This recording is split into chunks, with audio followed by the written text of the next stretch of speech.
मेरा नाम शिवम है। मेरा ताल्लुक गुजरात से है। गुजरात में मैं और मेरी मम्मी दोनों ही रहते थे। मेरे पापा का देहांत हो गया था और मैं अपने माँ बाप का इकलौता और लाडला बेटा था और उनके लिए कुल दुनिया उनका बेटा था। मेरे पापा एक काबिल और अच्छे ऑफिसर थे। पापा पुलिस में थे। रिटायरमेंट के बाद उनका सारा वक्त घर में ही गुजरता था, लेकिन पिछले 2 साल बहुत मुश्किल गुजरे थे। मेरे पापा बहुत बीमार हो गए। उनका बहुत इलाज भी करवाया, लेकिन उन्हें कैंसर था, इसलिए उनका इलाज मुमकिन नहीं था। मेरे पापा 1 साल तक इस बीमारी से लड़ते रहे और हम भी उनके लिए जो कुछ कर सकते थे हमने किया, मगर आखिरकार मेरे पापा इस बीमारी से जीत ना सके और इस दुनिया से चले गए। उनके चले जाने के बाद मम्मी और हम दोनों ही इस घर में रह गए थे। जिस वक्त मेरे पापा का देहांत हुआ था उस वक्त मेरी पढ़ाई तो पूरी हो गई थी, लेकिन मुझे अभी तक कोई अच्छी नौकरी नहीं मिली थी। पुलिस की नौकरी मैं करना चाहता था, मगर मेरी माँ मुझे वहाँ भेजने के लिए तैयार नहीं थी। पापा की वजह से मुझे यह नौकरी आसानी से मिल सकती थी,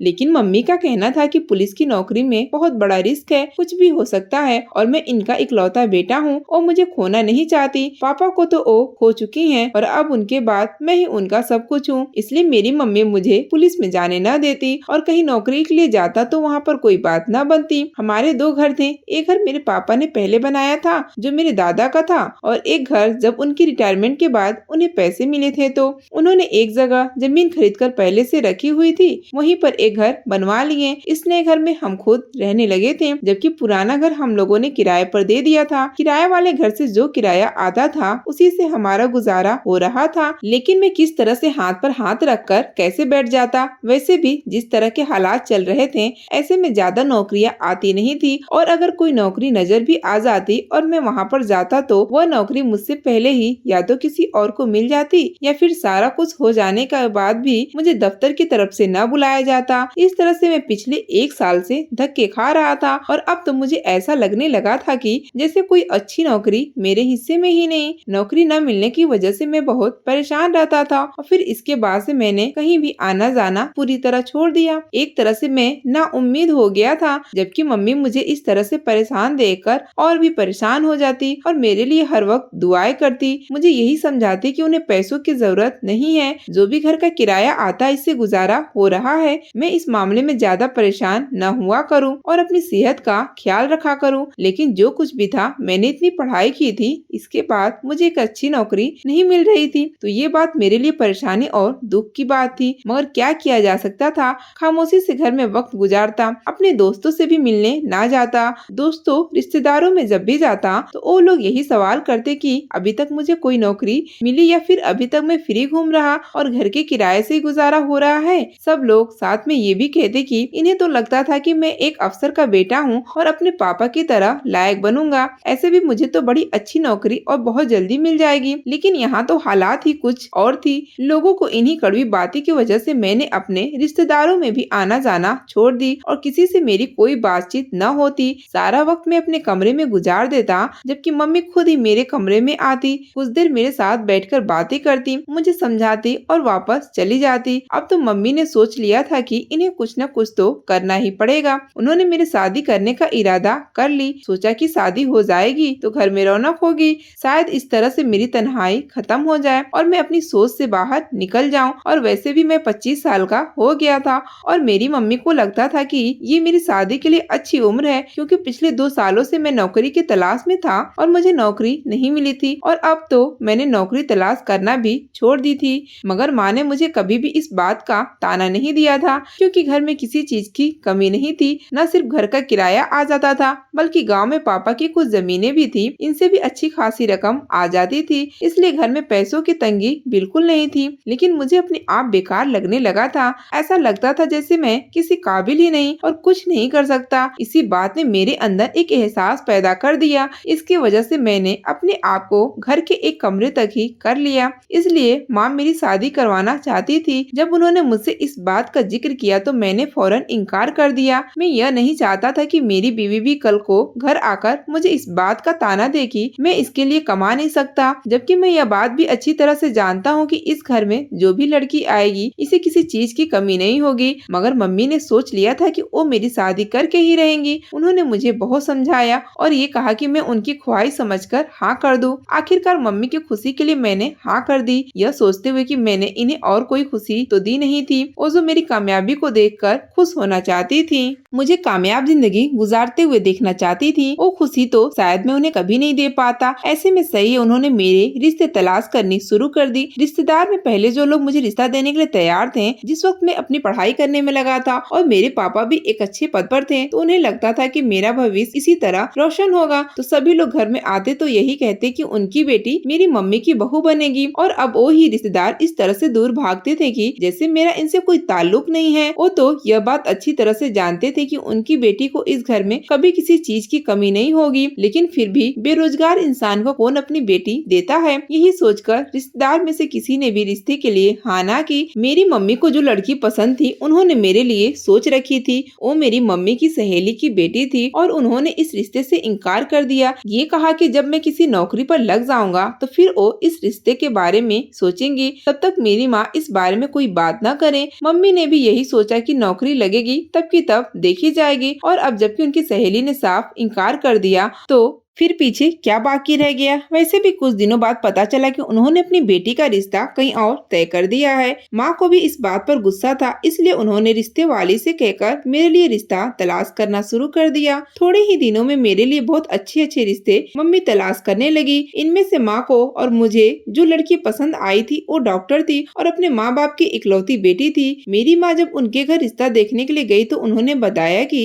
उनकी बेटी पागलों की डॉक्टर है और बहुत अच्छी डॉक्टर है। इसके हाथ से बहुत लोग ठीक हुए हैं और लोग बहुत जल्दी ठीक हो जाते हैं। उनकी बेटी देखने में भी खूबसूरत थी, लेकिन जब माँ ने मुझे बताया कि पागल की डॉक्टर है तो मुझे थोड़ा अजीब लगा, लेकिन वो मुझे अच्छी लगी थी, इसलिए रिश्ता तय हो गया। इन लोगों को इस बात पर भी एतराज नहीं था कि मेरे पास अभी कोई नौकरी नहीं है। मम्मी ने धूमधाम से मेरी मंगनी की रस्म की थी और सारे खानदान में मिठाई बांटी। सबको यह बताया कि उनकी होने वाली बहू एक डॉक्टर है। सभी लोग ये बात सुनकर हैरान रह गए। मेरी मम्मी की सहेली तो ऐसे हैरान हो गई थी जैसे उन्होंने कोई अनहोनी बात सुन ली हो। मम्मी ने कोई लंबी चौड़ी तारीख नहीं रखी थी, जल्दी शादी की तारीख भी तय कर दी। लड़की वालों को भी इस बात पर कोई एतराज नहीं था और उन्होंने भी जल्दी शादी करने का फैसला किया। ईशानी शादी करके घर आ गई थी। जो कोई भी मेरी बीवी को देखता तो इसकी तारीफ किए बगैर न रह सकता। मेरी मम्मी भी इससे बहुत मोहब्बत करती थी। मेरी बीवी ने शादी के बाद भी अपनी नौकरी जारी रखने को कहा तो मेरी मम्मी ने इस बात पर कोई एतराज न किया, यह सोचते हुए कि कितनी मुश्किलों से तो इसने अपनी पढ़ाई पूरी की होगी और अब इस तरह से मेरी मम्मी उसे घर में बिठाकर उसकी पढ़ाई बर्बाद नहीं करना चाहती थी। अगर वो अपनी खुशी से नौकरी करना चाहती थी तो इसमें कोई हर्ज नहीं था। वैसे भी वो ऐसे लोगों की मदद करती थी, पागलों का इलाज करती थी और यह भी एक तरह से पुण्य का काम था, इसलिए मम्मी ने उसे नौकरी की इजाजत दे दी। अभी शादी को एक हफ्ता ही हुआ था जब मेरी बीवी ने अस्पताल जाना शुरू कर दी। मैंने भी उसे अस्पताल जाने से न रोका। वो अपने काम पर दोबारा से जाने लगी थी। इसी तरह से उसे जाते हुए अभी एक हफ्ता ही गुजरा था जब उसने एक दिन मेरी मम्मी से ये कहा कि हमारे घर में जो पीछे वाला कमरा है जिसमें मेरी माँ ने घर का फालतू सामान रखा हुआ था वो अक्सर बंद रहता था। मेरी बीवी ने मेरी माँ से कहकर वो कमरा खुलवाया। ये कहा कि इसे अपने अस्पताल का कुछ सामान इस कमरे में रखवाना है। मेरी मम्मी ने भी इसे कमरा फौरन दे दिया क्योंकि इसमें घर का फालतू सामान था। सारा फालतू सामान उठवाकर छत पर रख दिया गया और वो कमरा खाली हो गया। तो मेरी माँ ने वो कमरा मेरी बीवी को दे दिया। इसके बाद मेरी बीवी बाहर से बड़े बड़े डिब्बे लेकर आती और इस कमरे में रख देती। बाहर से इसको ताला लगा देती थी। जब मैं पूछता कि आखिर इन डिब्बों में क्या है तो वह घबरा जाती और फिर अपनी घबराहट को काबू करते हुए यह कहती कि इसमें अस्पताल का कुछ सामान है, कुछ दवाइयाँ हैं, इसलिए यहाँ पर रखी। मैं चुप हो जाता। मेरी बीवी पूरा हफ्ता अपनी नौकरी पर जाती थी। इसे सिर्फ इतवार के दिन अपने अस्पताल से छुट्टी हुई और इतवार के दिन भी वो मुझसे ये कहती कि वो अपनी माँ से मिलने के लिए जा रही, जबकि मुझे छुट्टी के दिन भी उसका घर से बाहर जाना कुछ अच्छा न लगता। एक ही दिन तो होता था जब मैं उसके साथ वक्त गुजारता था। मेरी यह कोशिश होती थी कि आज का दिन वो मेरे साथ गुजारे, हम घर से कहीं बाहर जाएं, लेकिन वो हर छुट्टी के दिन हर इतवार को अपनी माँ के घर चली जाती। पूरा दिन वो वहीं गुजारती और शाम होने के करीब वो घर वापस आती। साथ ही वो उस कमरे में चली जाती जो उसने मेरी मम्मी से खाली करवाया था और फिर काफी देर के बाद उस कमरे से बाहर निकलती। निकलते साथ ही उस कमरे को ताला लगा बता देती थी। जब वो अपनी माँ के घर से आती थी तो उसके हाथ में बहुत बड़े-बड़े 2-3 थैले होते जो वह कमरे में ले जाकर रखती थी। जब मैं पूछता तो कहती इनमें कुछ जरूरी सामान था। आज तक उसने इस कमरे में किसी को जाने नहीं दिया था। यहाँ तक कि हमारे घर में जो सफाई वाली नौकरानी थी, इसे भी मेरी बीवी उस कमरे की सफाई न करने देती। बहुत मर्तबा मैंने उससे कहा कि इस तरह तो वहाँ पर गंदगी हो जाएगी, तो मेरी बीवी ये कहती कि वो खुद ही कमरे की सफाई कर देती है। वहाँ इसका कीमती सामान है, ऐसे में सफाई वाली नौकरानी इसका सामान आगे पीछे कर देगी, इसलिए तो उसने अलग कमरा लिया है ताकि उसकी चीजें इधर उधर न हो। इसलिए तो कमरे पर ताला लगाती है कि कोई भी उसके कमरे में न जाए। रोज की तरह मुझे अजीबोगरीब कहानियां सुनाकर वो मुझे चुप करवा देती, लेकिन जब भी मैं इस कमरे की तरफ जाना होता, जब मैं खिड़की से अंदर झाँक कर देखने की कोशिश करता, तो इस कमरे में से बहुत ही बुरी किस्म की बदबू आती, जो कि सूंघने से मुझे अचानक से चक्कर आने लगते और मैं फौरन पीछे हो जाता। पहले तो मैं यही समझता था कि वो बदबू किसी दवाइयों की होगी, लेकिन फिर ऐसा होने लगा था कि मेरी बीवी जिस अस्पताल में पागलों की डॉक्टर थी, वहाँ से हर हफ्ते एक पागल औरत को अपने साथ घर ले आती और उसे लाकर उसी कमरे में अपने साथ ले जाती और कमरे में बंद हो जाती और सुबह तक वो इस कमरे से बाहर न निकलती और न ही वो पागल औरत कमरे से बाहर निकलती। लेकिन जैसे ही सुबह होती तो वो पागल औरत बिल्कुल ठीक होती और अपने घर चली जाती, जबकि मैं इस बात पर बहुत हैरान होता कि कोई पागल इंसान एक रात में कैसे ठीक हो सकता, जबकि मेरी बीवी इस कमरे में किसी को जाने नहीं देती थी। ये सब कुछ देखते हुए कुछ दिन तक तो मैं चुप रहा, लेकिन फिर जब ये सिलसिला इसी तरह से चलता रहा तो मुझे अपनी बीवी पर शक होने लगा। मेरी मम्मी जो पिछले महीने ही अपनी बहन के घर रहने के लिए चली गई थी, मम्मी को इस बारे में कुछ भी मालूम नहीं था, लेकिन न चाहते हुए भी मुझे अपनी बीवी पर शक रहने लगा, क्योंकि ये सारी बातें मुझे शक में डाल रही थी। वो कुछ तो ऐसा करती थी जो कि बहुत अजीब था, लेकिन मैं इससे ज्यादा सवाल नहीं करता था, क्योंकि मेरी बीवी को ज्यादा सवाल करना पसंद नहीं है। और कुछ मैं यह सोचकर भी चुप हो जाता कि वह कमाती है, वैसे भी मेरे पास तो अभी तक कोई नौकरी नहीं थी, और अगर कभी मैं इससे कुछ कह भी देता तो वह यही कहती खुद तो मेरे पास कोई नौकरी नहीं है, अगर वो नौकरी करती है, कमाती है, तो फिर मैं उससे सवाल करता हूँ। यह बात सुनकर मैं चुप हो जाता और इसे कुछ न कहता, लेकिन धीरे धीरे मेरा शक बढ़ता जा रहा था और मुझे अजीब सा जिज्ञासा था, क्योंकि जब भी वो किसी पागल औरत को अपने साथ लाती थी तो अगले दिन वो पागल औरत बिल्कुल ठीक होती, जबकि मेरी बीवी वो भी मुझे इस बारे में कुछ न बताती। मैं उसे कुछ भी पूछता तो वो रोज ही कोई न कोई कहानी सुना देती। ये कह देती कि उसके हाथ में शिफा है, इसलिए लोग जल्दी ठीक हो जाते हैं, लेकिन मैं इस बात को मान नहीं सकता था। अगर उसके हाथ में शिफा भी थी तो एक रात में कोई कैसे ठीक हो सकता था? मैं उसका यह राज जानना चाहता था, क्योंकि मुझे यह बात समझ आ गई थी कि वो ये कहानी मुझे खुद नहीं बताएगी,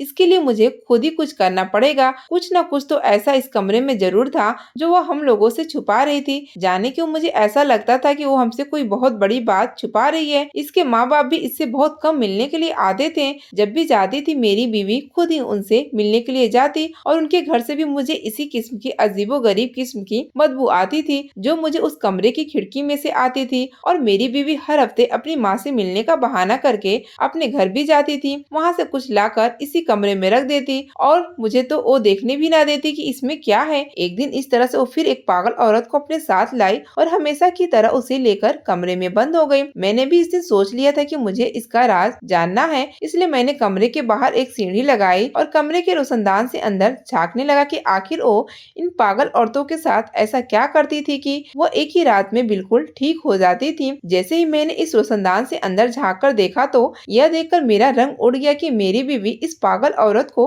अपने साथ लिए उस कमरे के वॉशरूम से बाहर की तरफ ला रही, जबकि वो औरत जैसे नींद में थी। जबकि इस औरत की घुटी घुटी आवाजें मुझे आ रही, जबकि उसके साथ ही मुझे अपनी बीवी की आवाज भी आ रही थी। वो यही कह रही थी कि बस एक रात की बात है, इसके बाद वो बिल्कुल ठीक हो जाएगी, इसे कुछ नहीं होगा। ये सारा मंजर देखकर तो मेरा रंग उड़ गया, जबकि इस कमरे में वैसे ही डब्बे मौजूद थे। इनमें क्या थे मैं ये अभी तक नहीं जान पाया था। इसके अलावा मुझे कुछ दिखाई न दिया और अचानक से कमरे की लाइट बंद हो गया। इसके बाद मुझे कमरे में कुछ दिखाई न दिया। मैं नीचे उतरा और अपने कमरे में आकर सोने के लिए लेट गया और फिर मैंने सोच लिया था कि अब मुझे क्या करना है। अगले दिन जब मेरी बीवी अस्पताल से वापस आए तो मैंने उसे सख्ती से पूछा, ये कहा कि वह मुझे सब कुछ बता दे, वो इन पागल औरतों के साथ क्या करती है, और अगर इसने मुझे सच सच न बताया तो मैं इसे छोड़ दूंगा। यह बात सुनते ही मेरी बीवी ने कहा कि मुझे अगर इसे छोड़ना है तो छोड़ दे, लेकिन वो ये राज मुझे कभी नहीं बताएगी। मेरे जानने के लिए इतना काफी है कि वह उनका इलाज करती है और वो लोग ठीक हो जाते हैं और उनकी ढेरों पैसे भी मिलते हैं। इससे ज्यादा वो मुझे कुछ नहीं बताएगी और ना ही मुझे जानने की जरूरत है। मगर मैं ऐसे कैसे अपने घर में कुछ भी होने दे सकता था। अपनी बीवी से तो अब मैं कोई उम्मीद नहीं रख सकता। यह जानता था कि वो तो मुझे कुछ भी बताने के लिए कभी तैयार नहीं होगी। मैंने उसे तलाक की भी धमकी भी दी थी, लेकिन उसने फिर भी कुछ ना बताया। वो मुझे छोड़ने के लिए तैयार थी, लेकिन अपना राज बताने के लिए तैयार नहीं थी। आखिर ऐसा भी कौन सा राज जो इसे मुझसे बढ़कर अजीज था। कहीं न कहीं दिल में मैंने सोच लिया था कि मैं अब उसके साथ नहीं रहूंगा, लेकिन अगर मैं उसे छोड़ देता तो सभी लोग ये समझते कि शायद मेरी बेरोजगारी की वजह से मेरी बीवी मुझे खुद छोड़कर चली गई है। दोबारा से लोगों को बातें करने का मौका मिल जाता। कुछ इस वजह से भी मैं खामोश था, क्योंकि मैं किसी को भी बातें करने का मौका नहीं देना चाहता था। जिस वक्त मेरी शादी हुई थी उसी वक्त बहुत सारे लोगों ने कहा था कि ये लड़की ज्यादा दिनों तक मेरे साथ गुजारा नहीं कर पाएगी, क्योंकि मैं एक बेरोजगार आदमी हूँ और अगर मैं उसे छोड़ देता तो सारे रिश्तेदारों की बातें सच हो जाती, जबकि इसे तो कुछ फर्क नहीं पड़ता। वो तो ये घर छोड़कर और मुझे छोड़कर जाने के लिए तैयार भी थी, मगर कुछ बताने के लिए तैयार नहीं थी। उसी वक्त तो मैं खामोश रहा, लेकिन उसके बाद से मैं अपनी बीवी के हर काम पर नजर रखता। वो एक दिन इसी तरह से अपने घर से बाहर निकली जब इसने मुझसे कहा कि वो अपनी माँ से मिलने के लिए जा रही। मैं भी खामोशी से उसके पीछे चल पड़ा। वो अपने घर गई थी और वहाँ से उसके माँ बाप भी उसके साथ गए। वो सभी लोग जाने कहाँ जाने के लिए भी तैयार थे। इसका मतलब ये था कि वो अपने माँ बाप से मिलने के लिए तो आती थी, लेकिन वो सारा वक्त अपने घर पर नहीं गुजारती थी, बल्कि अपने माँ बाप को साथ लेकर वो कहीं और जाती थी। अचानक से ही मुझे मेरे एक दोस्त का फोन आया। उसका एक्सीडेंट हो गया था और उसने मुझे फौरन बुलाया। उस वक्त मेरा उसके पास जाना ज्यादा जरूरी था। अपनी बीवी के पीछे तो मैं दोबारा भी जा सकता था, इसलिए इस काम को छोड़ते हुए मैं अस्पताल चला गया और वहाँ से होकर घर वापस आ गया। मुझे वहाँ से आते हुए शाम हो गई थी और मेरी बीवी भी घर वापस आ गई। मैंने इसे पूछा तो उसने कहा कि वो अपनी माँ से मिलने उनके घर गई, जबकि मैंने तो इसे कहीं और जाते हुए देखा था। इसने मुझसे झूठ बोला। उसी वक्त मुझे यकीन हो गया था कि वो जो भी कुछ करती है इसमें उसके काम में उसके माँ बाप भी साथ शामिल हैं। अगले दिन इसी तरह से जब मेरी बीवी अस्पताल के लिए गई और मैं काफी देर तक कमरे में गुजारने के बाद जब घर से बाहर जाने के लिए निकला तो अचानक से मेरे दिल में ख्याल आया, एक मर्तबा जाकर इस कमरे में देखना चाहिए, हो सकता है ऐसी कोई चीज नजर आ जाए। इस दिन जब मैं उस कमरे की तरफ गया तो अचानक से जब मेरी नजर उसके दरवाजे पर गई तो मैं हैरान रह गया। इस दिन इस कमरे के दरवाजे पर ताला नहीं लगा था, जबकि हमारी शादी को कुल 3 महीने गुजर चुके थे और 3 महीनों से मेरी बीवी रोजाना ही बिना नागा कमरे पर ताला लगाकर जाती थी। शायद आज वो कमरे को ताला लगाना भूल गई थी और ये मेरे पास अच्छा मौका था इसके इस राज को जानने का। मैं खामोशी से घर के दरवाजे तक आया था। मैंने घर के दरवाजे की कुंडी लगा दी, इस कमरे के अंदर चला गया। जैसे ही जाकर मैंने इस कमरे में डिब्बों को खोलना शुरू किया तो वह बदबू मुझे बुरी तरह से आने लगी, लेकिन मैंने अपना चेहरा लपेट लिया था। धीरे धीरे मैं सारे डिब्बों को खोलने लगा। इन डिब्बों में से ऐसी बदबू आ रही थी कि मुझे चक्कर आने लगे। ऐसा लग रहा था कि जैसे अभी मैं बेहोश होकर नीचे गिर जाऊंगा, लेकिन मैंने अच्छी तरह से अपने चेहरे को छुपाया। सिर्फ आंखें नजर आ रही थी और बड़ी हिम्मत करके वहाँ खड़ा जैसे जैसे मैं डिब्बों को खोलता गया इनमें से कुछ दवाई और अजीब किस्म की जड़ी बूटियां बाहर निकलने लगी। इन जड़ी बूटियों को पीसकर अजीब किस्म की दवा बनाई गई थी। मैंने इन सारी दवाइयों को उसी जगह पर रखा। इनमें से कुछ डब्बों को उठाकर अपने साथ ले आया। जैसे ही मैं अपने कमरे में आया था तो बुरी तरह से बिस्तर पर गिर गया। इसके बाद मुझे कुछ याद नहीं कि मेरे साथ क्या हुआ। शाम के करीब जाकर मेरी आंख खुली तो मैं अपने आप को कुछ बेहतर महसूस कर रहा था। मैंने इन सारी दवाइयों को अपने कमरे में छुपाकर रख दिया, ये सोचते हुए कि कल जैसे मेरी बीवी अस्पताल के लिए निकलेगी इसके यहाँ से जाने के बाद मैं उन्हें ले जाकर किसी बड़ी लेबोरेटरी में जाकर पता करवाऊंगा आखिर यह दवा किस किस्म की है और इसे किस लिए इस्तेमाल किया जाता है। अब मैं अपनी बीवी का राज जानने के बहुत करीब था। एक तरफ मुझे इसकी हकीकत मालूम हो जाती तो इसके बाद ही मैं किसी फैसले पर पहुंच सकता था। इसलिए मैंने अगले दिन इन सारी दवाओं को अपने साथ लिया और शहर की बड़ी लेबोरेटरी में पहुंच गया। इन लोगों ने मुझे 2 दिन का वक्त दिया था कि 2 दिन के अंदर वो मुझे सब कुछ बता देंगे। मैं घर वापस आ गया और 2 दिन का इंतजार करने लगा। अपनी बीवी से मैंने इस बात का जिक्र नहीं किया था, जबकि मेरी बीवी बहुत परेशान थी। इसने मुझसे पूछा कि मैंने सारा दिन कहाँ गुजारा, तो मैंने उसे यही कहा कि इसके चले जाने के बाद मैं यही कमरे में ही सोया रहा। इसके बाद मेरे एक दोस्त का फोन आ गया तो मैं उसके पास चला गया था। मैं जानता था कि वह किस वजह से परेशान है, क्योंकि शायद वो गलती से कमरे को ताला लगाना भूल गई और उसे यही बात परेशान कर रही थी कि कहीं मैं उसकी गैर मौजूदगी मौजूदगी में उसके कमरे में तो नहीं चला गया कि मैंने इसे पूरी तरह से इस बात का यकीन दिला दिया था कि मैं उसकी गैर मौजूदगी में घर पर मौजूद ही नहीं था और मैं उस कमरे की तरफ नहीं गया। एक तरफ से मैंने उसके ऊपर यही जाहिर किया था कि न तो मैं इस कमरे की तरफ गया और न ही मुझे इस बात का पता था कि वो ताला खुला छोड़ कर गई थी। मेरी बात सुनकर वो इत्मीनान हो गई थी। इसे यकीन हो गया था कि मैं सच कह रहा हूँ और मैं वाकई में इस तरफ नहीं गया, लेकिन हकीकत तो ये थी कि मैं इसका आधा सच जान चुका था। 2 दिन गुजरे थे जब मैं दोबारा से लेबोरेटरी गया और मैंने जाकर जब उनसे सारी जानकारी ली, जो उन्होंने मुझे बताया, इसे सुनकर तो मेरे तो होशो हवास उड़ गए। मेरी बीवी एक ऐसी दवा तैयार करती थी जो दवा खाते इंसान एक रात के लिए बेहोश हो जाता था और अगली सुबह जब वो उठता तो वो बिल्कुल ठीक होता था। ऐसा लगता था जैसे वो बिल्कुल ठीक हो गया और वो दवा कुछ खास जड़ी बूटियों को इकट्ठा करके बनाई जाती थी। इसे बनाना इतना आसान नहीं था, इसको बनाने का एक खास तरीका होता है। वो इंसान अगर पागल भी हो और उसे यह दवा दी जाए तो अगले दिन वो बिल्कुल ऐसे हो जाता है जैसे वो बिल्कुल ठीक हो गया और फिर धीरे धीरे उसके दिमाग के सेल मरने लगते हैं और वो इंसान बहुत जल्दी मर जाता, अपनी जिंदगी की बाजी हार जाता है। एक तरह से यह कहा जाए कि यह दवा किसी भी इंसान को मौत तक ले जा सकती है तो गलत नहीं होगा, लेकिन उसका फायदा सिर्फ ये होता है कि वो इंसान कुछ समय के लिए बिल्कुल ठीक हो जाता है, लेकिन इसके बाद वो ज्यादा दिन तक जिंदा नहीं रह सकता। यह दवा एक ऐसी दवा है जो किसी भी इंसान को फौरन ठीक करने के लिए इस्तेमाल की जाती है, लेकिन लोग इसे इसलिए इस्तेमाल नहीं करते क्योंकि इसके नुकसान बहुत ज्यादा हैं। इसे खाने से इंसान की जिंदगी बहुत कम हो जाती है, इसलिए इसे किसी भी अस्पताल में बनाया नहीं जाता और नहीं इस्तेमाल किया जाता है। मुझे सारी कहानी समझ आ गई थी। मैं इन सारी चीजों को, सारी सबूतों को अपने साथ ले आया। मेरी बीवी अपने अस्पताल वालों से छुपकर इस कमरे में यह दवा तैयार करती थी और पागल औरतों को घर लाकर उनका इलाज करती थी, जो एक ही रात में ठीक हो जाती और अपने अस्पताल से लाखों रुपए लेती थी। यह कहकर कि उसने उनका इलाज कर दिया और बिल्कुल ठीक हो गई। इसके घर वाले भी खुश हो जाते, लेकिन वो इंसान धीरे धीरे मरने लगता था और यह बात कोई नहीं जानता था।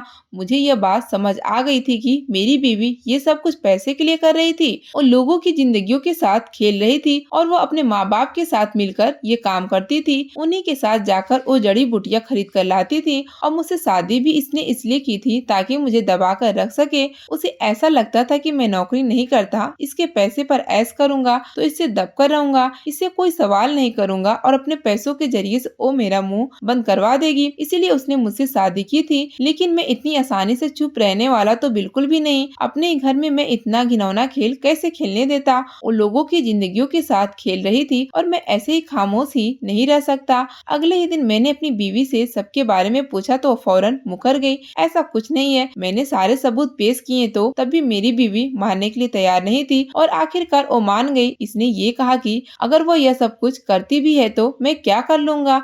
अगर मुझे उसे छोड़ना है तो मैं छोड़ दूं, लेकिन मैं उसका कुछ बिगाड़ नहीं सकता। मेरी बात पर कौन यकीन करेगा। अगर मैं पुलिस के पास भी जाऊंगा तो वो मेरे ऊपर इल्जाम लगा देंगे क्योंकि ये सारा सामान तो मेरे घर में मौजूद है। इसकी सारी बातें सुनकर मैं हैरान हो गया। वो औरत जिसे मैं बहुत अच्छा और मासूम समझता था वो किस कदर चालाक थी। मैं तो यह समझता था कि वो लोगों की मदद करती है, लेकिन इसका असल चेहरा मेरे सामने आया था। उसी वक्त मैंने फोन किया था और पुलिस घर पर मौजूद थी। मेरी बीवी ने मेरे ऊपर इल्जाम लगाने की बहुत कोशिश की। यह कहा कि यह सब कुछ मेरे घर से मिला है और मैं इसके साथ मिला हुआ हूँ, लेकिन पुलिस इसकी बात पर कैसे यकीन कर लेती क्योंकि पुलिस मुझे अच्छी तरह से जानती थी। मैं पुलिस का एक बड़ा अफसर था और मेरा काम यही होता था, इस तरह से छुपकर लोगों के घिनौने कामों को और इनके धंधों को दुनिया के सामने लाना।